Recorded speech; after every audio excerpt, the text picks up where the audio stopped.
বর্তমানে ভারত এবং আমেরিকার বাণিজ্য সম্পর্কের একটা নতুন আলোচনার কেন্দ্রবিন্দু হচ্ছে ভুট্টা অর্থাৎ কর্ন।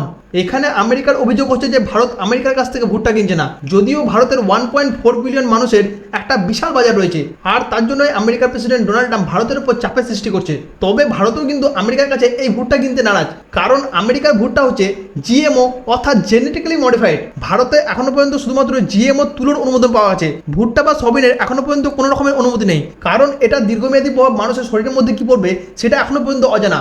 এছাড়াও কিন্তু ভারত তার নিজের ভুট্টা নিজেই উৎপাদন করতে পারে, তাই এখন যদি আমরা বিদেশ থেকে আমদানি করি তাহলে আমাদের দেশীয় কৃষকরা বড় ক্ষতিগ্রস্ত হবে। তবে এখানে আমদানি করারও বেশ কিছু সুবিধাও আছে, যেমন যদি আমরা অল্প পরিমাণে ভুট্টা আমদানি করি তাহলে ভারত এবং আমেরিকা সম্পর্ক ভালো থাকতে পারে, এবং কিছু ক্ষেত্রে দামও কিন্তু অনেক কম হতে পারে, যেগুলোকে আমরা পশুখাদ্য বা শিল্প ব্যবহারে কাজে লাগাতে পারি। সবশেষে এখানে একটা কথাই বলবো যে ভারতের উচিত যে একটা কৌশলগত সিদ্ধান্ত নেওয়া, কারণ আমরা আমেরিকার ভুট্টাকে খাদ্য হিসাবে নয় বরং আমরা শিল্প ব্যবহারের ক্ষেত্রে কাজে লাগাতে পারি। তবে আমাদের দেশীয় কৃষকদের সুরক্ষা নিশ্চিত করতে হবে, যাতে আমাদের কৃষকরা সুরক্ষিত থাকে এবং ভারত এবং আমেরিকার সম্পর্ক যাতে খারাপ না হয়। এখানে আপনার কি মনে হয়, ভারতের কি আমেরিকার কাছ থেকে ভুট্টা আমদানি করা উচিত?